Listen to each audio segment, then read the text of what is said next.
আওয়ামী লীগের আমলে ঋণের সুদ হার ৯% রেখে ব্যবসা ও বিনিয়োগ বাড়ানো হলেও আসলে বেড়েছে খেলাপি। আর বছরে পাচার হয়েছে ২ লাখ কোটি টাকা। ৫ আগস্ট শেখ হাসিনার সরকারের পতনের পর খেলাপি ঋণের বাস্তব চিত্রে এর পরিমাণ দাঁড়িয়েছে প্রায় ৩ লাখ কোটি টাকা। আর গত ১৫ বছরে ব্যাংক খাতের মন্দ সম্পদ হয়েছে ৭ লাখ কোটি টাকা।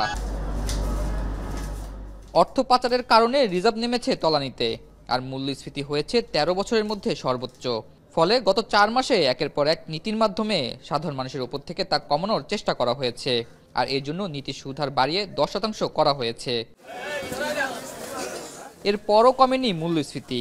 আর এর কারণ হিসেবে বাজার ব্যবস্থাকেই দায়ী করলেন বাংলাদেশ ব্যাংকের গভর্নর। বৃহস্পতিবার বাংলাদেশের বিনিয়োগকারী কনফারেন্সে একথা বলেন তিনি। গভর্নর বলেন, মূল্যস্ফীতি কমাতে বাংলাদেশ ব্যাংকের সব পদক্ষেপই কাজ করছে, যা আগামী ফেব্রুয়ারি এপ্রিলে কিছুটা সামনে আসবে। তবে সহনীয় পর্যায়ে যেতে ১ বছর সময় লাগবে। তিনি জানান, কেন্দ্রীয় ব্যাংকের লক্ষ্য আগামী বছরের জুনে মূল্যস্ফীতি ৭% নামিয়ে আনা, আর ২০২৬ সালের জুনে ৫% ঘরে নামানো। Target level will be 12 months, but we should be expecting to see some results by February, March, and so on. Let me assure one more thing. Once we get the data for January, if that data does not show a decline in inflation, we have to tighten the monetary policy further, because we need to do whatever needs to be done. That's the philosophy. My target is to reduce inflation to 7% by end of June and to less than 5% in the next fiscal year. এ সময় তিনি বলেন, bank খাতে এক পরিবারের ঋণই ৮৭%।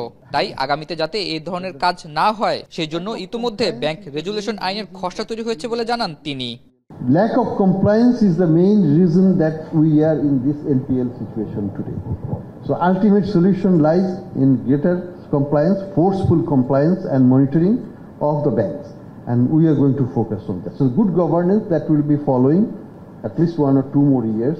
We have to have a full automated system. We will want to put in place much stronger qualitative oversight in the coming months. We are undertaking a major reform of the central bank itself. অন্যদিকে টাকা পাচারের জন্য যেসব ছোট LC খোলা হয়েছে সেগুলো বাছাই করা হচ্ছে বলে জানান governor. And we are trying to track down who are the companies which opened those LCs, which are the banks which opened those LCs, talking to the banks and trying to eliminate one by one. Governor জানান, সব দুর্বল bank ভালো হবে না, যেগুলো বাকি থাকবে সেগুলোর বিষয়ে কঠিন সিদ্ধান্ত নেওয়া হবে। আর যারা এসব ব্যাংকের ক্ষতি করেছে সে বিষয়েও ব্যবস্থা নেওয়া হচ্ছে। আতর নিয়ন, এখন, ঢাকা।